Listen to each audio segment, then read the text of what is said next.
The rope bit into her wrists as the coarse bark scraped her back. General Elena Vargas, a woman who had led thousands into battle and carried scars etched with honor, now stood humiliated, tied to a tree in the center of a small rural town. The policeman who had dragged her there laughed as if breaking a general would make them giants.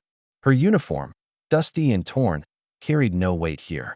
To them, she was just another stranger, stripped of rank, stripped of dignity.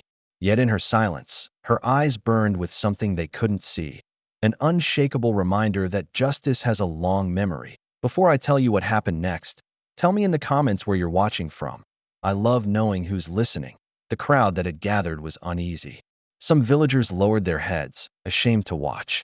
Others whispered nervously, afraid of what might come from mocking a woman who clearly carried authority. Elena could feel their stares like daggers. Shame pressed down on her chest, heavier than the ropes binding her. For the first time in years, she felt powerless. And yet, somewhere deep inside, a voice whispered, "Hold on.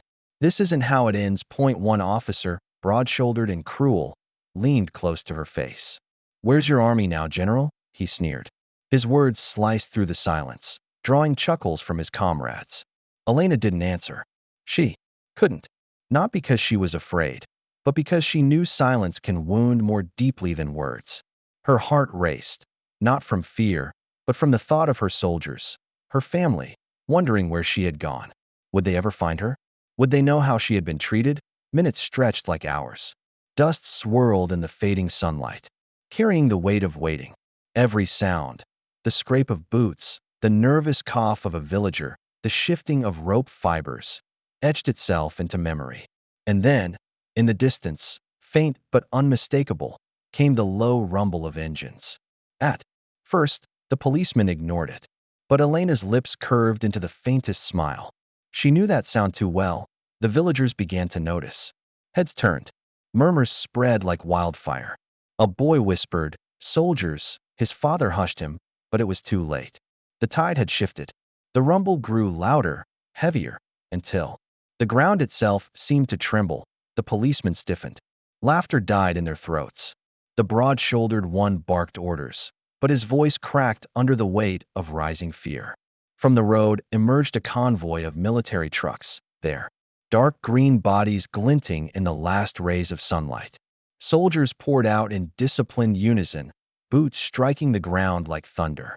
Dozens, then hundreds. Faces hardened, movements sharp.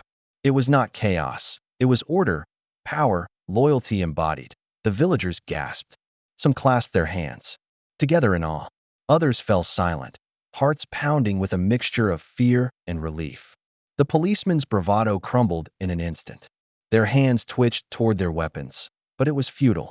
Against an entire military unit, they were less than shadows. Elena stood taller, as much as the ropes allowed. Her chest rose with pride, not for her rescue, but for the loyalty that had come without hesitation. Her soldiers didn't see her as broken. They saw her as theirs. In one synchronized motion, two officers stepped forward, blades flashing, cutting through the ropes that bound her. As the cords fell to the dirt, silence blanketed the square. For a moment, time itself seemed to hold its breath.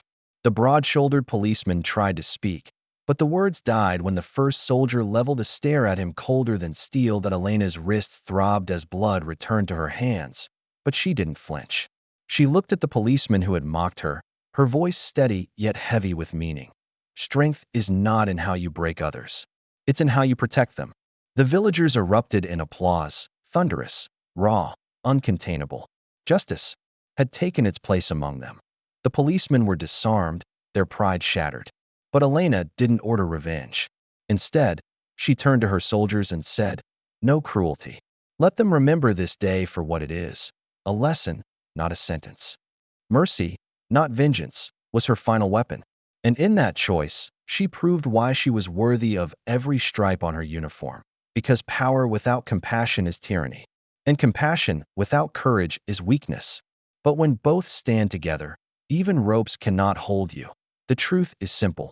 Because kindness doesn't vanish. It waits, and it finds its way back.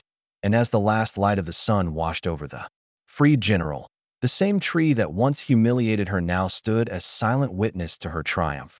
If this story moved you, let me know your thoughts in the comments. And don't forget to subscribe for more stories of courage, justice, and the strength of the human spirit. Your support helps keep these stories alive.